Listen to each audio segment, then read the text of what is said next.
Michigan State, they strike out on two big transfer portal targets, but not panicking yet. A lot of game left, and then Michigan State basketball takes on Oakland on Tuesday. Yeah, we just go ahead and talk with their head coach, Greg Kampe. Let's go.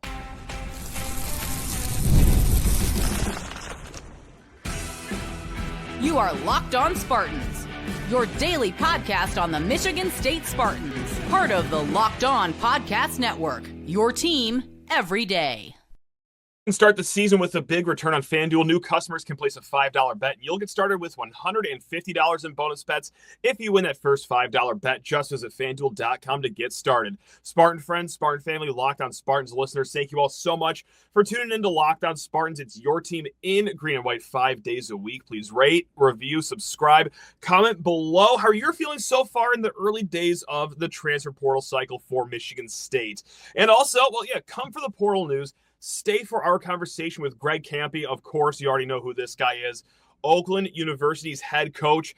Our Spartans take on their Grizzlies Tuesday night. But yes, guys, we were able to sit down with Greg Kampe. We talked about his Golden Grizzly team, what he sees in Michigan State, a little bit of golf talk. But yeah, that was a conversation that went a little over 20 minutes. So yes, you're going to want to stick around for that one. But right now, to kick things off, we're going to start with football. And I have to just say, when we are doing this broadcast right now, it's late on Saturday. I got to say that because in the transfer portal era, everything can happen just so quick. So yes, if something does happen on Sunday, sorry we missed it on this show, we will pick up where we left off on Monday. But right now, yeah, there's two players that made commitments that Michigan State had their eye on. Not to Michigan State, but yeah, that's what's worth talking about right now to kick things off. Bryce Pollock. Now you might remember us talking about him. Top 5 cornerback in the portal out of Mississippi State. Outstanding player out of Starkville. And he visited Michigan State. Took a visit to Michigan right before visiting East Lansing. It's clear that he is highly sought after.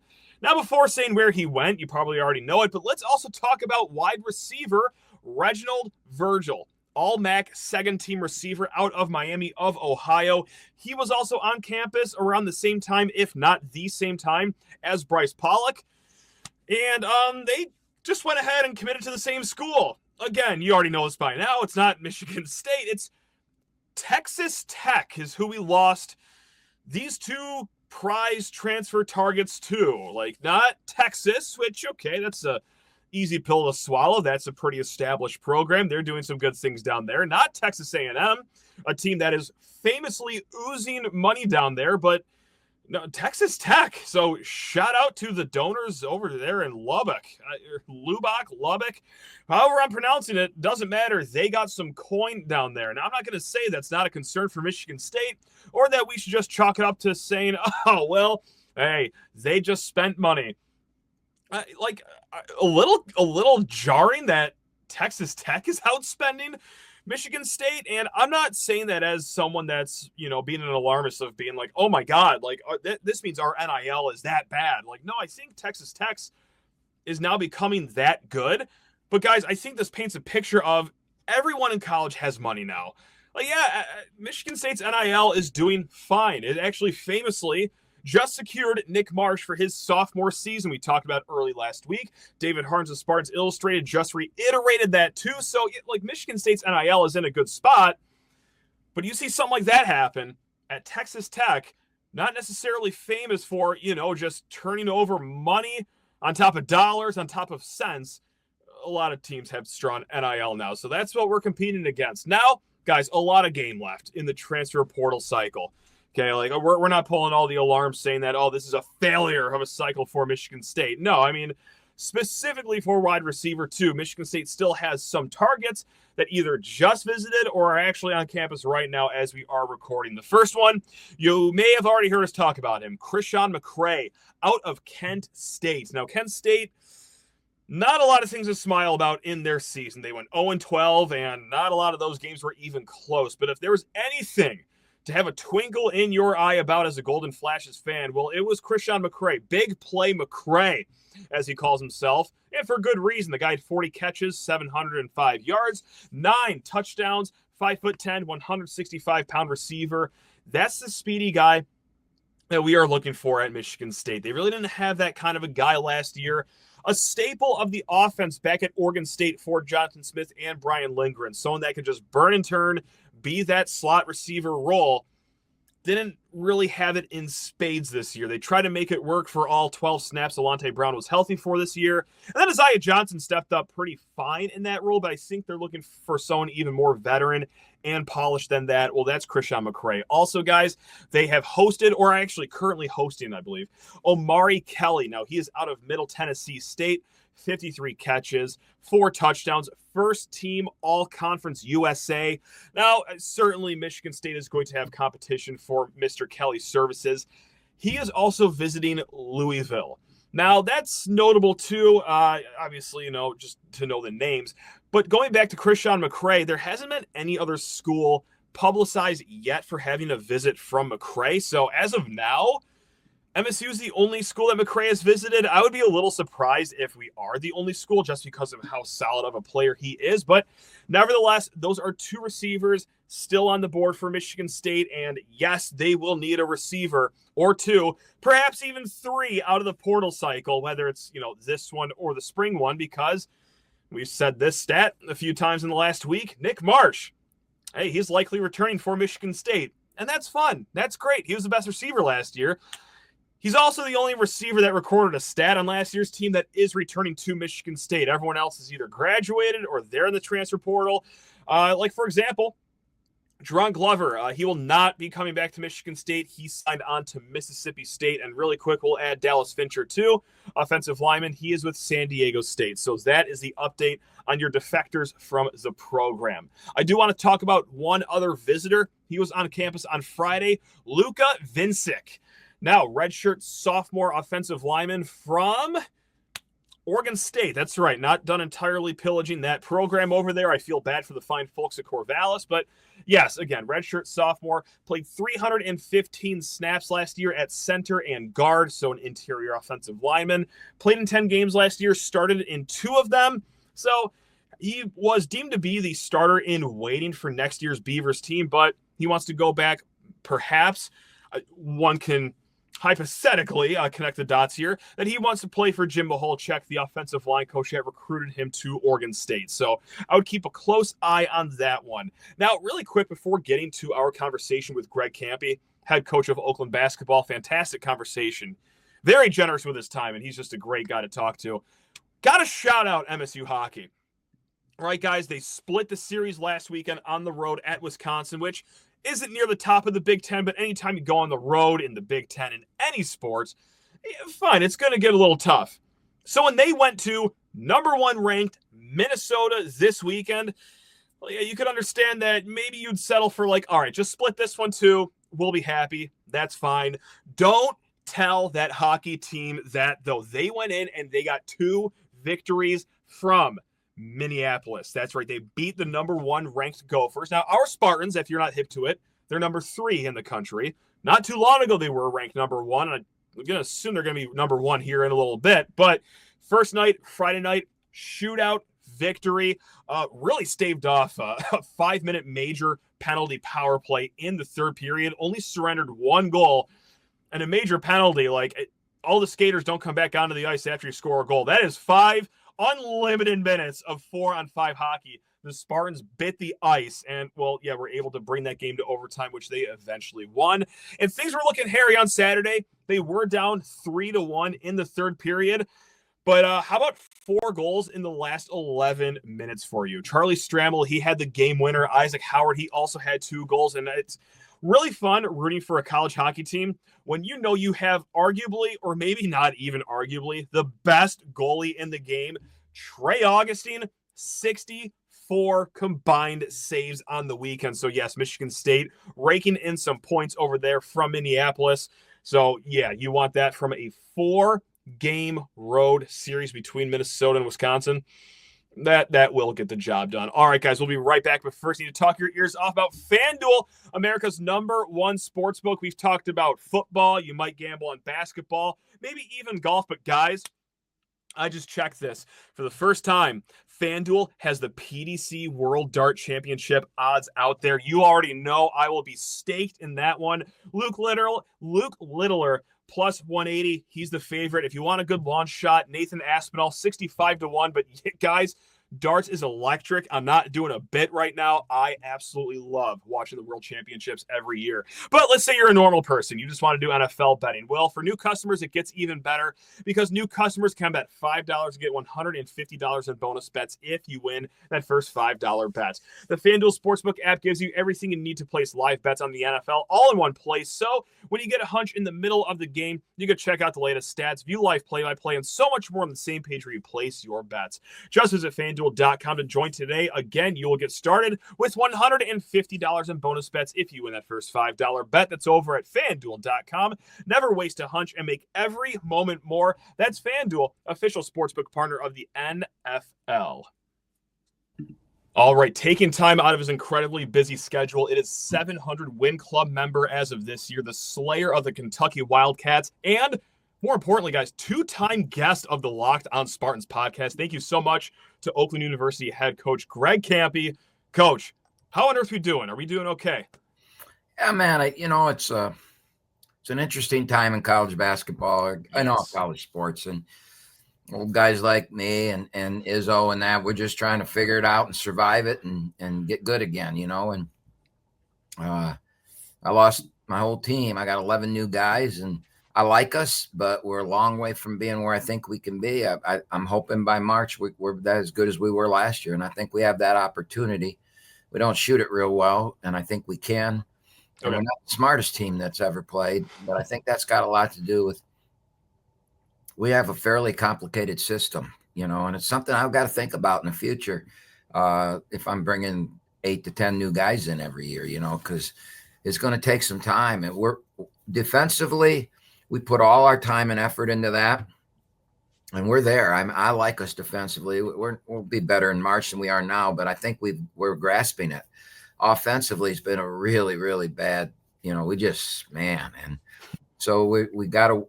We've had 10 days and we've put some new stuff in that hopefully will help us. We've trying to figure out our new players and where they're best fit, where do we get them the ball, where those types of things. And, we've done all the analytics, and hopefully the new stuff we're putting in will help us grow.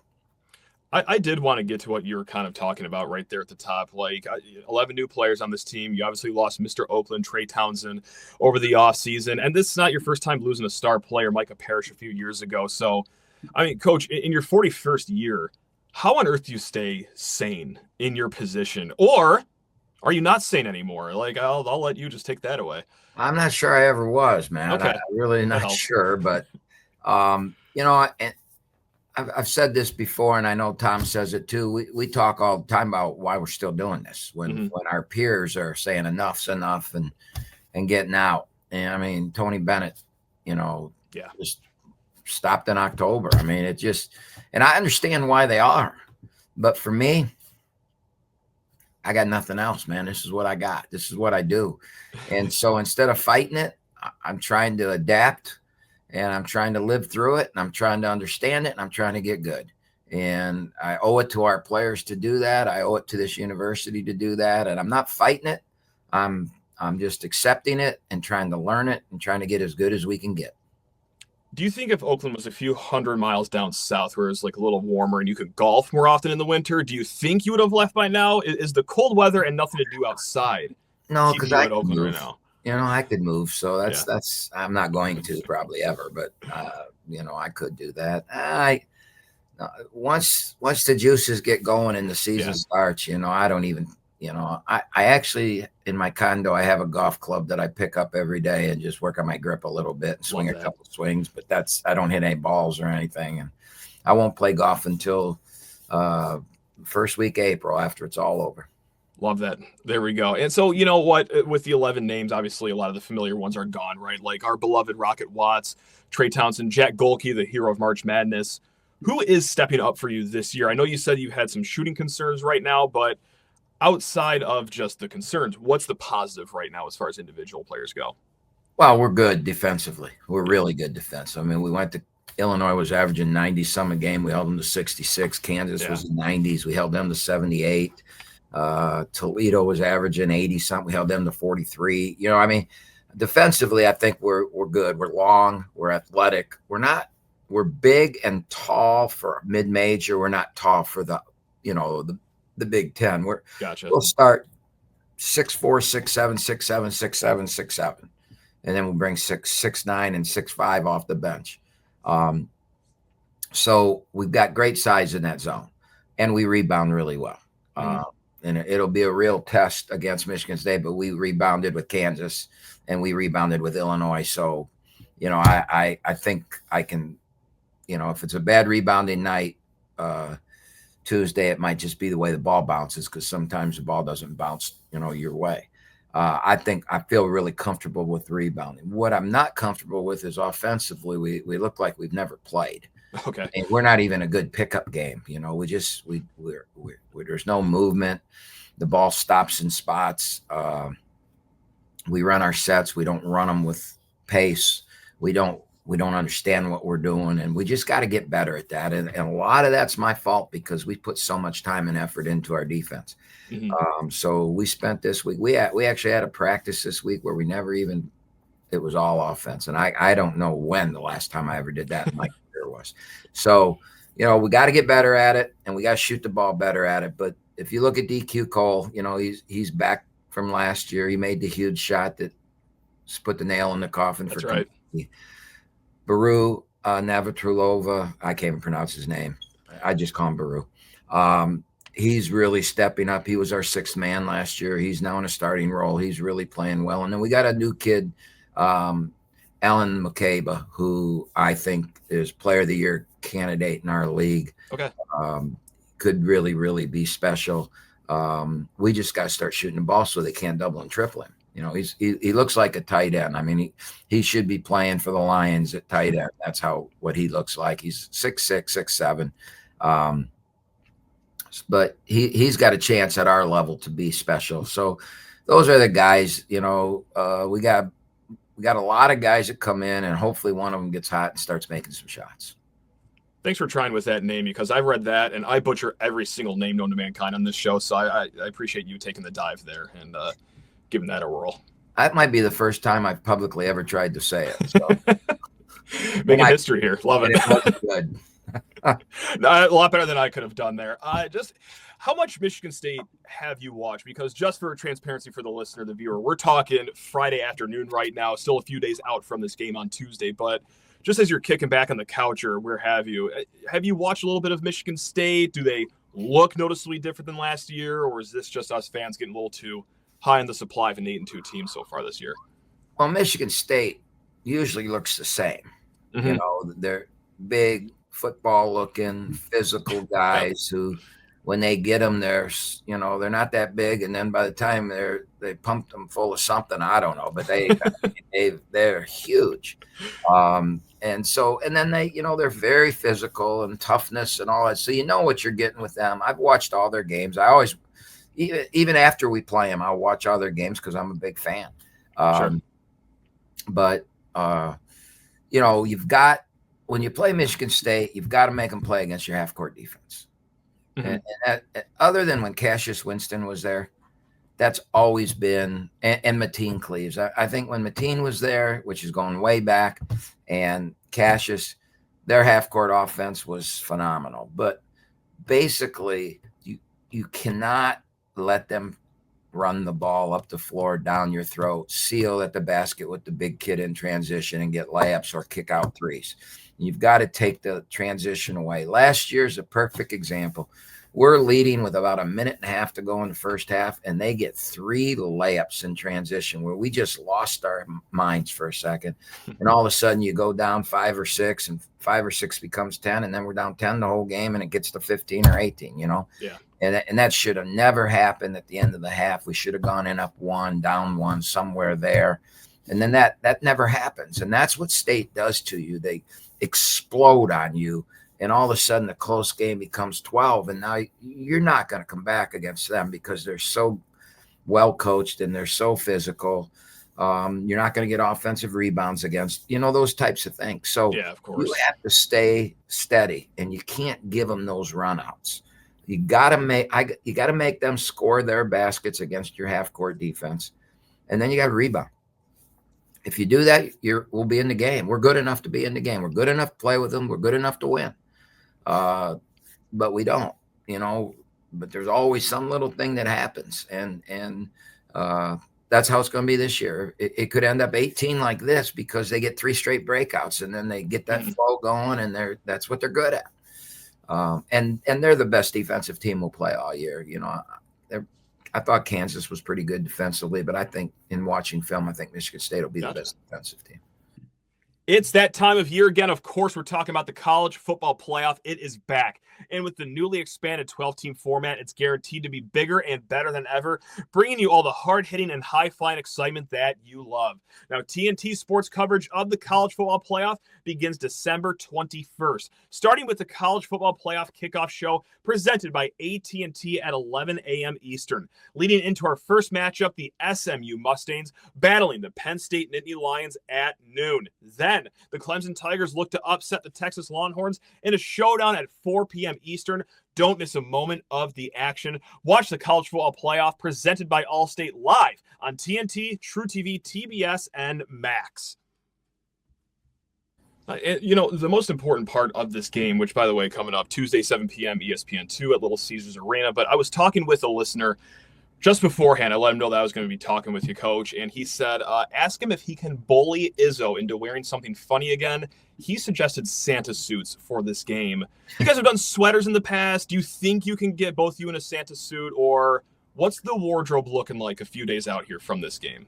It'll probably not be anything different this year. I texted him the other day, and he didn't respond to those. I texted him, do we want to do Christmas sweaters again? I haven't heard back from him yet, so I ordered something for it, but it hasn't come in, and it would have been really cool. It's a really cool Grinch green sweater, so I'd wear green for it, but it didn't come in. I think it's coming from China or someplace. I don't know if Trump got to him already or not, but I haven't gotten it, so I'm not going to push for it because the only thing I got is that Grinch shirt I wore a couple of years ago, which I'd wear again if he gets back to me and says he wants to do it. But I think that he got a T in that game, and they started calling him an angry elf. And I don't think he liked that much. I did hear him joke about it once. We did a speaking engagement together, and he started joking about it. But I don't think he liked that angry elf stuff. So I don't know if we'll ever see that again. Well, he made it count, at least the one time, if it was just one time that he did it, because nothing was funnier than seeing your coach get teed up in a ridiculous outfit. Coach, I'm curious, I want to talk about last year's tournament game, but is it a weird thing? Do you get tired talking about it, or is that one of the moments where you could just talk about that forever for the rest of your life? Oh, I think that's one we could talk about forever. Okay. Yeah, I mean it's an unbelievable moment for Oakland basketball. It's an unbelievable moment for all we've put into this. We've won 14 Power 5 games. But we've never been able to beat Michigan State, even though we've come so close. Yeah. And then the second thing is we never did it on the biggest stage. A few years ago, I had a great team, Benson and Travis Bader and those guys, and we took Texas to the wire in the NCAA tournament, but they beat us. The game against Michigan State when they were number 1 in the country, and Kay Felder's shot rolled around the rim and fell off. And then we lost in overtime. We never have been able to do it on the national stage. Most of those, we beat Xavier last year. It caused the ripple. We've beaten Michigan. We've beaten, we beat Clemson in the NIT, but nobody cares about the NIT. So to do it, and there are 8.4 million people watching the game. Yeah. So, and it was, and what I found out, people hate Kentucky. Not the biggest fans of Kentucky outside of Lexington, no. I was in shock over that. But then when you deal with Big Blue Nation, you find out why, So and then the coolest thing for us is that and I've tried to do this for my whole career here, is try and elevate us. I don't think we were ever going to be Michigan or Michigan State, but I'd like to be on that playing field with them, sure. As far as the media and as far as fans think of us in that level. And for 2 weeks they did. For 2 weeks we were the national story. Everybody in the country loved Oakland. Nobody knew where it was, but everybody loved it. Right. No, and well, you were able to bring, the whole state together too. You're probably the only person that's brought together like Spartan fans and Wolverine fans at the same time. How much power do you feel like you have knowing that you've done that? You've done the impossible. That was a moment in time, I think. That's all. I don't think I can. I'm afraid so. Yeah. Yeah. But when you go back and just, think of that game, obviously I'm sure there's dozens, if not hundreds of like little micro memories of that. But is there anything that sticks out above the rest? Because just as, a fan watching at home, I just remember Golke, all 10 of his threes were the cleanest swishes you've ever seen in your entire life. But was it something in the game that you always think about? Was it something after the game, or what just pops in your head when you do let your mind wander back? When I went on the speaking tour this summer, there's 2 stories I told. They're short, so I'll tell you them both. Sure. And there was really what. So there's about, DQ Cole makes a shot. We go up 4 with 27 seconds to go. They come down and miss, and Trey Townsend gets a rebound and gets fouled with 18 seconds to go, and we're up 4.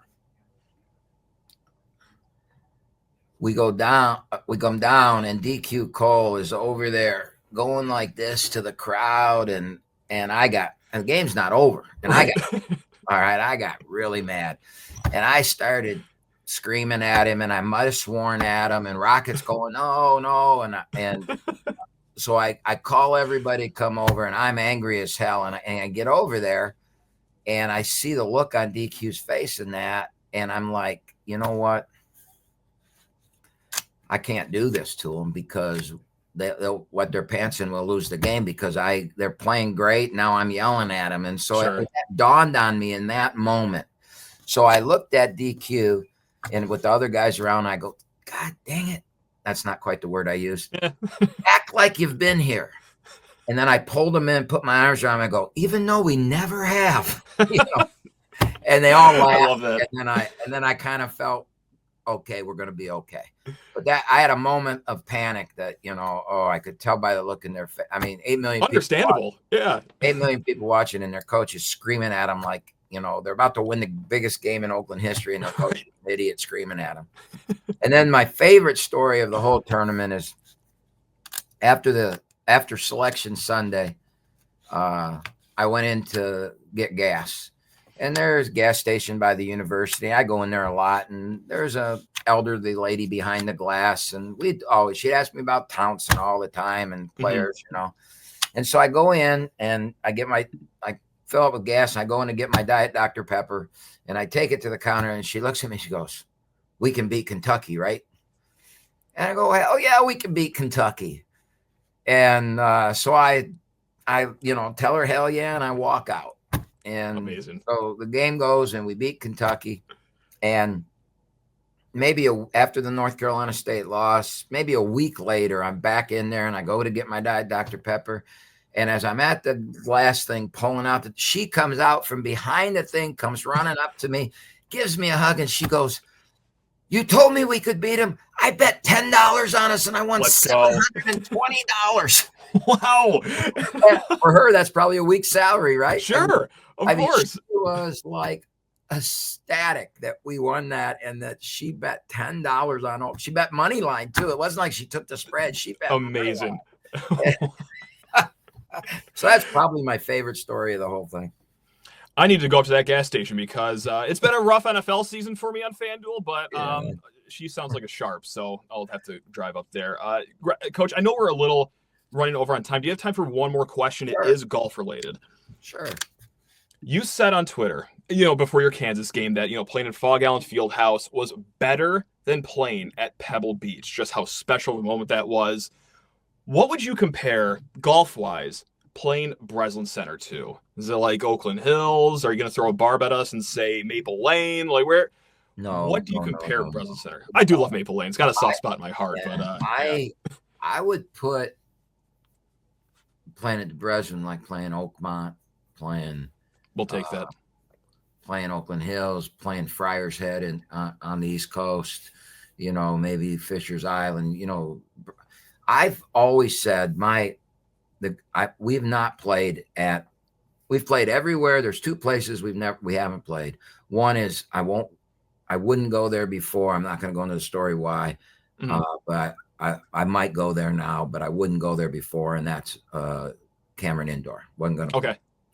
Played everywhere else except Madison Square Garden. I want to play team in Madison Square Garden, but the St. John's won't. If they play in Oakland, they're not going to play there. They're going to play on campus. Yeah. So unless we get in a tournament, an NCAA tournament, or some type of, unless the Big East invites us in for the Big East tournament, it's not going to happen. But I always say the best place, number one, is Kansas. And there's nothing. It's just that's where the game was invented. Yeah, there's nothing like hearing Rock Chalk Jayhawk being sung through that arena. I mean, there's just nothing like it. There's nothing like their crowd. As great as the Breslin crowd is, it's not. It's just a different atmosphere. And I'm I wanted to play in Pauley Pavilion. Because of John Wooden, and we went there, and I was kind of disappointed. Oh, really? Oh, no. Okay. Yeah. I mean, the tradition and history, great, but the fans is a little disappointing. A little too buttoned up, I think. Yeah. And just whatever. And then the next cheer after that is the Breslin Center, Illinois, Purdue. Illinois, Purdue, the Breslin Center, and Gonzaga. Gotcha. I put that in the next cheer of the every team I take. We got to play at one of those places. That's a duty I believe I need to have my players have played in the great places of the country. And so I've never taken a team to Rupp Arena, but I played there as a player. Okay. So, it's just too big in 23,000. It's just too big. But the Breslin Center. Now, I will say this, and Michigan State fans, don't get mad at me. Buckle up. Okay. All right. Don't get mad at me. I'm just telling you how I feel. All right. It isn't the same as it was, 10 years ago. Okay. Not the same. It's not. The names I got called back then, the sound back then, the noise level is not the same. Now, I will give you this. Many of our Michigan State games are over Christmas. So the student sections aren't there. So I'll give you that. But even when we've played before Christmas versus when Mateen was there, when Cassius was there, I'd say it was similar. Yeah, it was that. But it's just not. It just hasn't been as loud and as crazy as it was. But it's the next tier. I can't remember where my car's parked, so maybe I'm not right. Now, Michigan State, there was a day that, no one wanted to play there. And they won 5,000 in a row at home and things like that. And please don't be mad at me for saying this. I'm just telling you how I feel. And it's still, even if we play over Christmas and the students aren't there, it's still a must-do for your team, and it's still top 5. I'm not mad because 10 years ago was my time there. So that means that, hey, we were part of the last good breed of his own members. But I'll also clip that. I'll send it to Breslin Center Stadium Ops, and hopefully we can get you on the big screen. Say, hey, it's not that loud anymore. Yeah, that's Coach. That's going to fire the people up. That's going to get me in all kinds of trouble. I probably should have never said it. No, that's okay. We'll let it all out. That's okay. No, I'm just kidding. I'm not going to send it to anyone because I don't know anyone in Breslin Stadium Off. So we're all good there. Coach, cannot thank you enough for your time, especially going a little over. I said 15 minutes, but here we are, 22 minutes. Incredibly generous. Cannot, wait to see you guys Tuesday, 7 p.m. Won't root for you that game, but every other game. Hey, we're all Oakland fans in the state now, so really appreciate you, Coach. I understand that. Thanks for having me on, Matt. You got it. Have a great holiday season, Coach. Okay. See you.